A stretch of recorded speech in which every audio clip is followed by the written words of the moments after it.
बिस्मिल्लाहिर्रहमानिर्रहीम। स्टूडेंट्स, मैं उम्मीद करता हूँ आप खैरियत से होंगे। आज हम अपनी क्लास 9th की केमिस्ट्री सीरीज से चैप्टर 1 का लेक्चर नंबर 12 डिस्कस करने जा रहे हैं और आज के इस लेक्चर में हमारा टॉपिक ऑफ डिस्कशन है molecule and types of molecules. Students, ये बहुत इंपॉर्टेंट टॉपिक है as from the paper point of view, क्योंकि ये टॉपिक 4 या 5 नंबर के लॉन्ग क्वेश्चन में पूछा जाता है। इसके अलावा इसमें से 2 से 3 शॉर्ट क्वेश्चंस बनते हैं। तो इसको हम ज़रा डिटेल में डिस्कस करेंगे और फिर मैं आपको ये भी बताऊंगा कि पेपर में आपने इस क्वेश्चन का आंसर कैसे लिखना है। तो सबसे पहले हमारे पास ये मॉलिक्यूल क्या होता है। देखिए students, pure form of the matter को हम सब्सटेंस कहते हैं और ये सब्सटेंस का वो स्मॉलेस्ट पार्टिकल होता है जो अपने वजूद को आज़ादाना तौर पे कायम रख सकता है और it is form by the combination of atom. ये एटम्स के कम्बिनेशन से फॉर्म्ड होता है। अगर मैं बात करूं तो थोड़ा सा इस टॉपिक को एलॉबरेट करूं या इसको एग्जाम्पलीफाई करना चाहूँ अपनी रूटीन लाइफ से, तो आप सपोज करें कि आप एक दरिया के किनारे पे खड़े हैं और दरिया के किनारे पे जब आप खड़े हैं और आप वहाँ से उस दरिया के एक स्मॉलेस्ट पार्टिकल लेना चाहते हैं जो इंडिपेंडेंट एग्जिस्टेंस शो करे, जो अपने वजूद को आज़ादाना तौर पे कायम रख सके, तो आप अपनी हथेली के ऊपर एक पानी का कतरा ले लेंगे। उस पानी के कतरे से छोटी चीज आप दरिया से नहीं निकाल सकते। तो वो जो पानी का एक छोटा सा कतरा है वो उसका ट्रू रिप्रेजेंटेटिव भी है और इंडिपेंडेंट एग्जिस्टेंस भी शो कर रहा है। तो लाइकवाइज मॉलिक्यूल भी किसी मैटर का वो स्मॉलेस्ट पार्टिकल है, वो किसी सब्सटेंस का वो स्मॉलेस्ट पार्टिकल है जो अपने वजूद को आज़ादाना तौर पे कायम रखता है। जो मैंने एग्जांपल दी पानी के कतरे वाली, उस एक पानी के कतरे में भी करोड़ों के हिसाब से मॉलिक्यूल्स हो सकते हैं। ठीक है जी, तो उम्मीद करता हूं आपको ये बात समझ आ गई होगी। तो इसकी डेफिनेशन है the smallest particle of a substance, किसी भी शय का वो बुनियादी जर्रा, वो बुनियादी जुज जो अपने वजूद को आज़ादाना तौर पे कायम रख सके, उसे हम मॉलिक्यूल कहते हैं। और मॉलिक्यूल जो है ये एटम्स के कम्बिनेशन से, एटम्स के कंबाइन करने से, उनके आपस में इकट्ठा होने से बनता है। हमारे पास टाइप्स ऑफ मॉलिक्यूल्स हैं depending upon the number and types of atoms in a molecule. हमने मॉलिक्यूल को क्लासिफाई किया है मोनोएटॉमिक मॉलिक्यूल्स में, डायएटॉमिक, ट्राइएटॉमिक, पॉलीएटॉमिक, होमोएटॉमिक और हेटेरोएटॉमिक मॉलिक्यूल्स में। तो सबसे पहले होमोएटॉमिक मॉलिक्यूल्स को हम डिस्कस करेंगे कि होमोएटॉमिक मॉलिक्यूल्स क्या होते हैं। तो ये पहली बुलेट में है जी कि वो मॉलिक्यूल जो सिर्फ एक एटम से मिलकर बना हो, ऐसा मॉलिक्यूल जो सिर्फ एक एटम से मिलकर बना हो, उस मॉलिक्यूल को हम मोनो एटॉमिक मॉलिक्यूल का नाम देते हैं। उसको हम mono atomic molecule, mono mean one, atomic mean atom. तो एक ऐसा मॉलिक्यूल जो सिर्फ एक एटम से मिलकर बना हुआ है उसे हम कहेंगे मोनो एटॉमिक मॉलिक्यूल। और इसकी कॉमन एग्जांपल ग्रुप 8 के एलिमेंट या नोबल गैसेस हैं। नोबल गैसेस के मॉलिक्यूल सिर्फ एक एटम से मिलकर बने हुए होते हैं। तो ये मैंने लिख दिया helium, neon and argon etcetera. जब कोई भी मॉलिक्यूल 2 एटम से मिलकर बने, कोई भी मॉलिक्यूल 2 एटम से मिलकर बने, तो उस मॉलिक्यूल को हम डाई एटॉमिक मॉलिक्यूल का नाम देते हैं। और इसकी कॉमन एग्जांपल है हाइड्रोजन, क्लोरीन, HCl।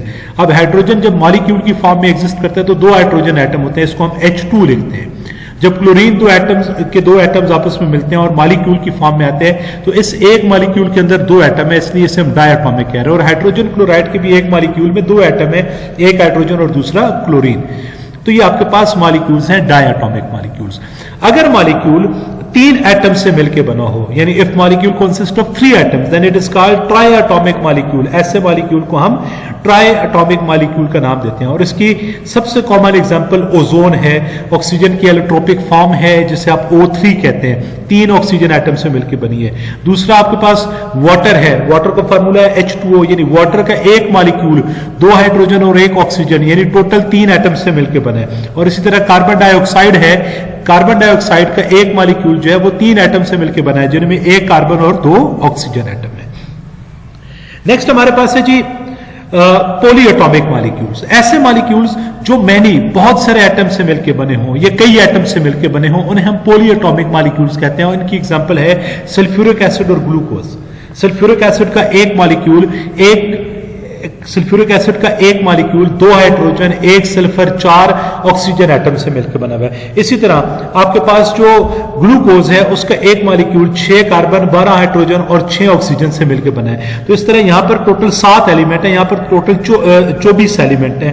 तो इस तरह ऐसा मॉलिक्यूल जो बहुत सारे एटम से मिलकर बना हुआ हो तो उसे हम नाम देते हैं पॉली एटॉमिक मॉलिक्यूल का।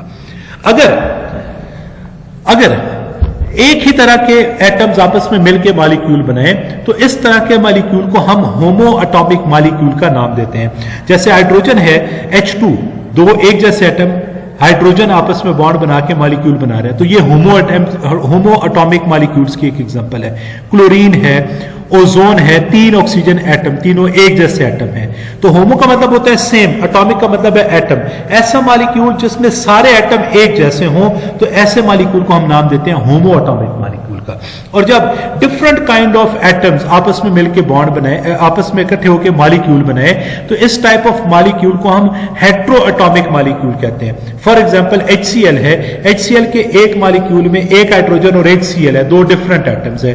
डायटॉमिक मॉलिक्यूल है लेकिन हेट्रोएटॉमिक डायटॉमिक है। इसी तरह वाटर के एक मॉलिक्यूल में 2 हाइड्रोजन और 1 ऑक्सीजन है, तो ये भी हेट्रोएटॉमिक मॉलिक्यूल है। कार्बन डाइऑक्साइड भी आपके पास हेट्रोएटॉमिक मॉलिक्यूल है। तो ये आपका मॉलिक्यूल से रेलेवेंट टॉपिक था और इस पूरे टॉपिक को आप इस पूरी जो एक मैंने आपके सामने ये स्लाइड रखी है ये आपके पूरे क्वेश्चन का आंसर है। अगर आपको लॉन्ग क्वेश्चन आता है तो आपने जैसा इसमें लिखा है इसी तरह एग्जांपल्स के साथ लिखा तो आपको पूरे नंबर मिलेंगे इंशाल्लाह। और उसके बाद आपसे शॉर्ट क्वेश्चन में कैसे पूछता है, तो वो पूछता है differentiate between homo atomic and hetero atomic molecule. आपसे पूछ सकते हैं डायटॉमिक, ट्राइएटॉमिक या पॉलीएटॉमिक मॉलिक्यूल्स के बारे में। यह आपको 5-6 मॉलिक्यूल दे देता है और कहता है बताओ इसमें से डायटॉमिक मॉलिक्यूल कौन सा है, इसमें से ट्राइएटॉमिक मॉलिक्यूल्स है कौन सा है, इसमें पॉलीएटॉमिक मॉलिक्यूल्स है, होमोएटॉमिक कौन सा है, हेट्रोएटॉमिक कौन सा है। तो इस तरह से फिर आप इसको, ये कॉन्सेप्ट से रिलेटेड है। जब आप इसको प्रैक्टिस करेंगे, जब आपको अच्छे से कॉन्सेप्ट समझ आया होगा तो फिर आप इस क्वेश्चन को इजिली सॉल्व कर सकते हैं। मैं उम्मीद करता हूं आपको ये बातें समझ आई होंगी। अगर किसी किस्म की कोई कंफ्यूजन हो, कोई बात समझ ना आ रही हो तो उसे कमेंट में लिखिएगा, आपको जरूर आंसर मिलेगा। Thank you very much.